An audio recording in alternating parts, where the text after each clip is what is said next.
Hey guys, these are the Husqvarna 536LiHE3s. Ah, those you reckon? I don't know how you'd remember that, but that's what they are. Cordless shears from Husqvarna. These are a demo unit from Husky. They were brand new. They've been lent to me by TorquePower in Ballarat. Thank you, Andre. But you're probably not getting them back. Very nice unit. Got the usual adjust there.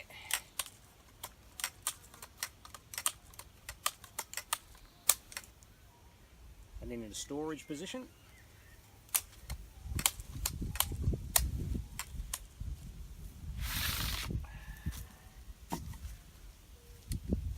Nice rubber handle on them. I quite like the design of these. They're very well made. Battery goes in slightly odd. They go in a bit sort of sideways, but it sort of means that can't fill up with anything. You can't get piles of crap in there, and the battery can never fall out the end. Not that any of mine ever have, but yeah, good design. Sort of nice and flush on the other side. The other thing I like about that is the springy things are actually on the battery and not on part of the machine. So if you hooked or broke one of the springs, you just have to grab another battery and stick it in, rather than if it was on the machine and you broke it, your machine would be out of action. Blades are excellent. That sort of looks like it's got a sort of nose protector on the scabbard, but it's not. It's actually part of the blade, so you can't run them up against anything. You've got to keep them a bit clear of stuff. But they do as good a job of cutting as anything I've ever used. And if you have a look at them cutting through a diosma, which I did before, they did a really good job. And diosma's a bit like cutting hair with blunt scissors. It's sometimes pretty difficult to cut. So yeah, so have a look at this.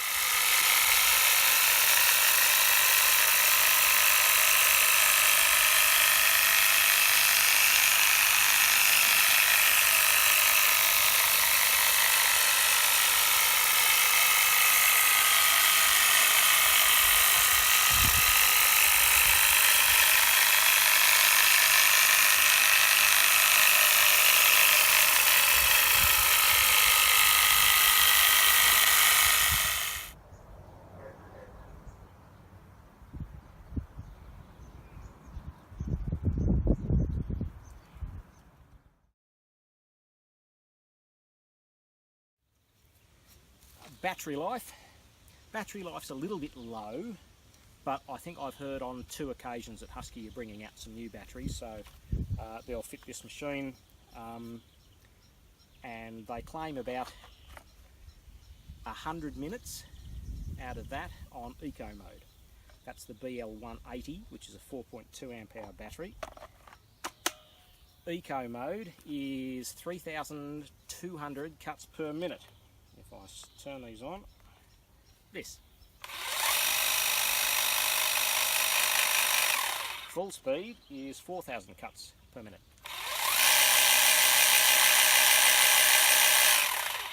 So there's a fair bit of difference there. I found the eco mode of 3,200 was all I needed to use 95% of the time. I've had these for about a week or so, and put them in quite a few different things. Power wise, pretty good. Here's some footage of going through some thicker potosprum, and I probably wouldn't expect, I probably wouldn't put any of my machines through much thicker stuff than this, because I've tended to smash gearbox housings and blow motors in the past, and that's not on the cordless ones but the petrol ones, so I usually don't expect to sort of throw them at a hedge, say, with much more than sort of pencil up to little finger thickness above that. Nah, not a job for a hedge here. They will cut through thicker stuff, but I think you're just asking for trouble with gearboxes and clutches and stuff if you do continually put them at that sort of stuff.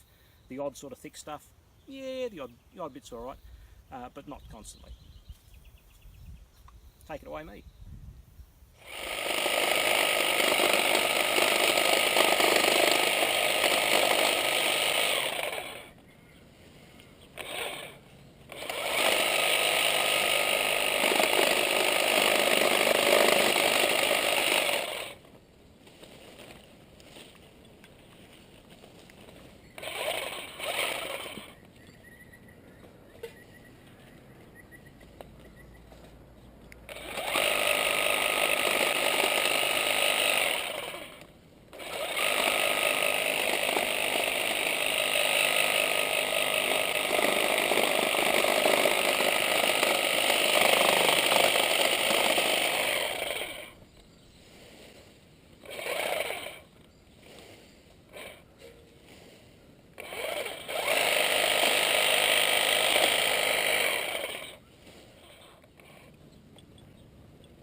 tension adjustment screw for the amount of tension on that.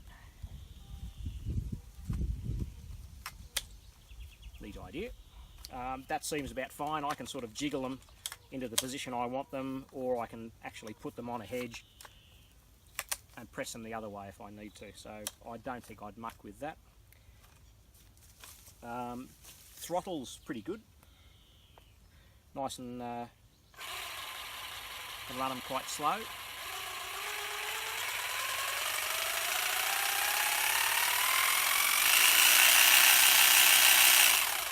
So yeah, quite a sensitive sort of throttle.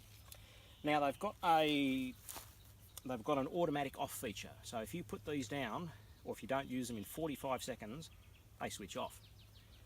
So then you have to just press and hold that for a second to activate them again.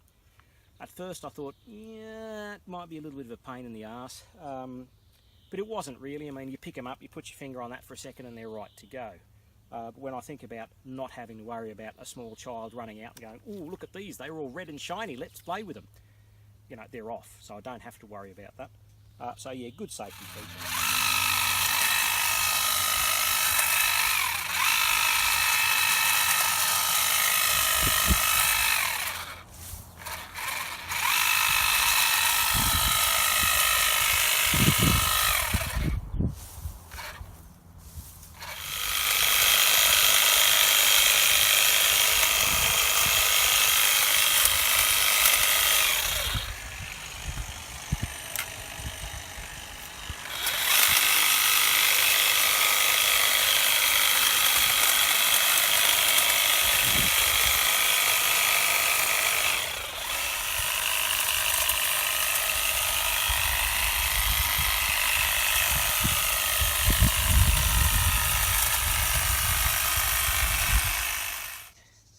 This proved quite good too. I assume Husqvarna has put this on as both somewhere to hang it, which would be nice and handy, and also as a protector so you're not bouncing the end of your machine into brickwork, or if you put it on the ground or something, you've got a bit of a bumper there to stop any wear and tear on the actual sort of base of the unit. But if you're using it on something like a harness, like the elephant's trunk too, that makes for a really good handle.